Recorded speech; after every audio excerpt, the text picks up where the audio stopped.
medical expenses above and beyond that 7.5% would be deductible on that tax return, and you can see. Now, the other big part of that whole equation is you have to actually itemize your deductions. So you have to qualify for itemized deductions. So you actually have to go through the tax return calculation, and your standard deduction might be a higher deduction than itemizing your deductions. So even if you go through this whole calculation formula, at the end of the day, you know, you may have paid a lot in itemized or medical expenses that you could actually itemize those. At the end of the day, your standard deduction might still be higher. So I'd run through the calculation and make sure that still is more than your standard deduction. If it's not, it doesn't make sense to amend the return, but usually you can go back 3 years. Great. Good luck to you, caller. Nick, continue your comments here, please. Just going back to the, I guess, higher education credits, there's 3 different, I guess, benefits that you can take advantage of.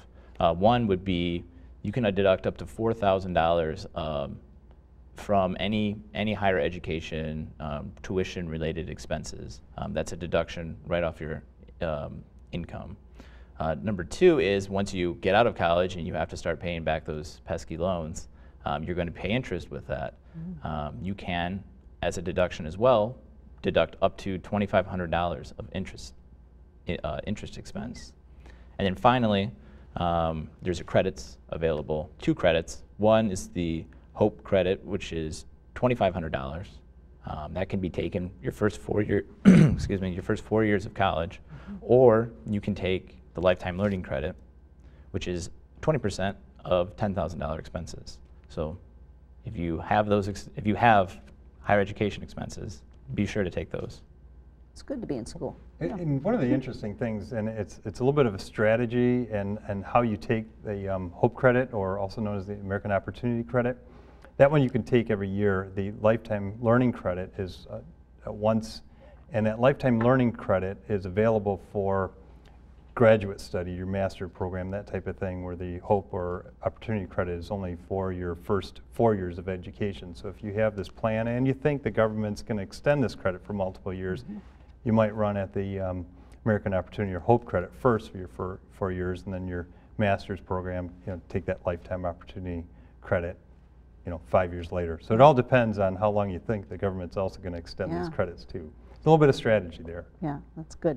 Hey, another website I want to throw out, CPA.org. You're involved with the state group? The Michigan Association of Certified Public Accountants, CPA.org, is an organization. I'm on the board of trustees with the Michigan Association of CPAs. And our goal is to support the CPAs and really be an advocate for all taxpayers in the state of Michigan. We actually have put a number of subgroups specifically to help Governor Snyder, and I think there's 16 subgroups at this point in time, with some of the tax law changes and making sure that we're advocating for the taxpayer, what the impact is going to be on the taxpayer, to make sure our legislators really have the information they need to make the decisions. That's a big part of just being advocates for the taxpayers. There's a lot of resources out there for taxpayers as well, for information. Education, finances. We really believe that if we can help overall the population understand the taxes better, understand investing better, that they'll be better off at the end of the day. And that's our goal, is to help the public as well as the CPAs. Yeah, great. All right, Nick, let's go back to Fiscal Cliff. Anything that needs to be noted when it comes to the tax brackets or the estate tax? You want to move here? Not all the changes were good for the Fiscal Cliff. And I mentioned earlier that they extended a lot of benefits, but as part of the Fiscal Cliff, they also increased the top earners. So if you're making more than $450,000, your tax rate went up to 39.6%, so almost 40%. Along with that is the long-term capital gains. If you hold stock for more than a year and then you sell that stock and you make money on it, and your income is at a certain level, your tax rate went up to 20%. Again, if you're higher. This really affected the high earners, right? Who they're going to be paying more. Any big changes with the estate tax here? Yeah, Dave, I'll yeah, jump yeah. on that one. Yeah, That was- please. One of the big things there was there was a big concern that the exemption was going to go from 5 million down to $1 million. That's what was planned and scheduled.